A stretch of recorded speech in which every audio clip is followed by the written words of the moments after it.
Photoshop and Clip Studio Paint are undoubtedly one of the most popular digital art software around the globe. They've both been around quite a while and have been used by a number of creatives of all types.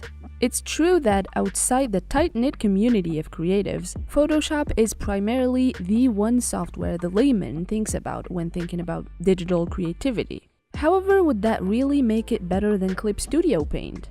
Well, we're going to find out. So, without further ado, let's jump right into the video. In this section, we'll have a basic overview of both software to get a general idea. Photoshop does not need much of a definition, but for the sake of this video, let's give you a refresher.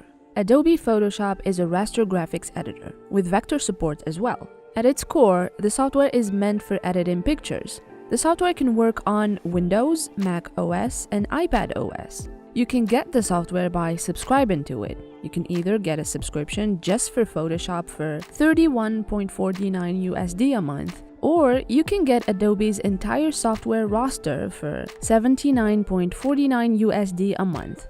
Having the entire Creative Cloud services is a much better option for professional creatives who might need more than just one software. Clip Studio Paint is a digital art software by Celsys. The software supports both bitmap and vector. Clip Studio is mainly used for digital drawing, painting, animation, and comic creation. We can already see the divergence between Clip and Photoshop, but let's not get ahead of ourselves here. Clip can work on Mac OS, Windows, iPad OS, iOS, Android, Chrome OS, and it supports 7 languages. For Clip, you can either purchase it one time for $49.99 USD for Clip Studio Paint Pro, which is best suited for illustration, or Clip Studio Paint X for $219 USD, which has plenty of pro features such as manga and animation features. Photoshop has the usual digital art program look and interface. The menu bar is at the top. The toolbar is on the left, the properties panel is on the right, with layers, channels, paths, colors, swatches, and so on and so forth. If you select the color wheel tab from the top panels and the layers tab from the bottom panel, you would have a very familiar look to other digital art software. And lastly, of course, the canvas is in the middle. The color of the interface can be changed from a dark gray look to an almost white one. Photoshop can also be customized for a certain workflow. You can either customize it to your specific needs or use the pre-made workspace options, such as painting, 3D, or photography. Clip Studio Paint is a lot different than a usual digital art software in terms of interface. It can seem a little cramped and overwhelming, but luckily it is customizable. Let's explore the default workspace. Menu bar at the top, the toolbar on the left, and canvas in the middle aside, Clip has extra panels here and there. Firstly, next to the toolbar, we have 3 different panels that have a dynamic reaction to the toolbar. They change in content depending on the tool selected. If the pen tool is selected, the first panel will display different brushes, and the second one will display different properties, and the last one will display size options, for instance. The last panel, however, hosts everything that has to do with color, the wheel, the swatches, and so on and so forth.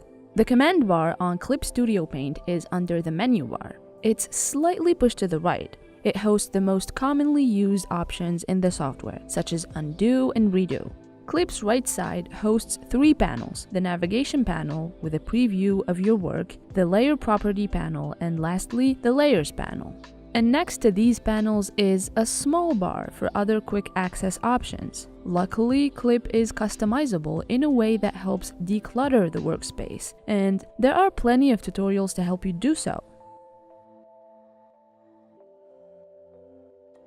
Photoshop is the kind of software that hosts many features that can suit different creative ventures. It even has a workspace that is dedicated to different things. But at its core, it remains a software with tools and a workflow geared towards photography. For instance, we can find the hue and saturation tool, cropping, layers, levels, sharpening, healing brush, exposure, vibrance, dodge and burn, clone stamps, and so on and so forth. These tools, plus some brushes here and there, can help you create an illustration. The software is fully capable of that, and it is sought after by other illustrators for that, as well as the fact that it's the industry standard. This popularity made it so that people make plugins for the software that are catered to painters and illustrators, so that anything Photoshop natively lacked, it has in plugins. All in all, Photoshop is capable of photography, illustration, and graphic design. And since all the tools for these can be easily interchangeable, it makes Photoshop a one-size-fits-all for creatives, especially those who do different things at once. However, this strength of Photoshop is also its Achilles heel. If you're a person who seeks to focus on one venture rather than all three, it would be much smarter learning a software that is entirely dedicated to what you want to learn. Because A, it's easier to learn, you don't have to struggle too much, and B, it's faster to learn and specialize in. On the other hand, Clip Studio Paint is immediately specialized in the world of 2D art, illustration with its subgenres, and animation. The software knows its audience and caters to them. For instance, the software has countless mesmerizing brushes in all different types, with many customization options. Clip's brush engine is its biggest selling point, and it works for it since the main target audience here is illustrators. In addition, the software adds 3D models to the mix with full customizability, giving artists an easy way to get references. The software also allows you to use vectors like its raster, taking the pros of both: the fluidity and artistry of raster and the scalability and practicality of vector, and mixing them in one. Rulers for all of your comic and manga needs are also available in Clip, such as perspective, symmetrical, and concentric circle. The understanding Clip has of its audience allows for the creation of tools that fit their needs exactly. This is best illustrated in the fill tool, for instance. It can detect gaps automatically and fill them in with the desired color just by going over that space with the stylus. These are just some highlights of the software's many interesting features. All in all, the tools and workflow of the software cater to illustrators and animators in every way possible. Photoshop is notorious for its steep learning curve, especially if you have no prior experience using a digital art software. But one great thing that works to its benefit in this regard is how it's widely used as well as being the industry standard, making for a high demand when it comes to tutorials on the software. For this reason, you'll find many high-quality tutorials that can walk you through the entire software, and that are suited for a fresh green beginner. You'll also find a big community that can help, whether you're an illustrator, photographer, or graphic designer. Clip also rivals Photoshop in the steepness of its learning curve. You'll find the software hard to navigate, especially with its unique interface. So we highly recommend you rearrange the interface to make it simpler and less cramped by following tutorials on YouTube, such as this one by Simon, customizing your Clip Studio Paint workspace. As for the rest, Clip has a much smaller community and reach than Photoshop, so you might notice that finding good tutorials is kinda hard, but they are there nonetheless. In this department, it's safe to say that Photoshop has the upper hand. Both software are hard to learn, but Photoshop has a bigger community and more tutorials.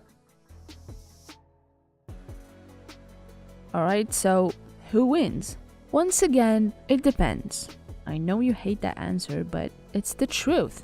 If you're an illustrator or an animator, Clip Studio Paint is the way to go. The variety of tools and features it offers that are specially catered to your needs for a fraction of the price that Photoshop requires is just so great. Greater than it can be ignored for Photoshop. If you're a photographer or a painter and getting into the industry is something you're focusing on, Photoshop should be the one to choose. Especially if Photoshop experience is required, which most times it is. So really think about what you want to do and where you want to go, and go from there. So that was that for our video today. We hope you enjoyed it and learned something new. Let us know in the comments below what your thoughts are on the matter. With that said, thank you for watching as always, and see you next time.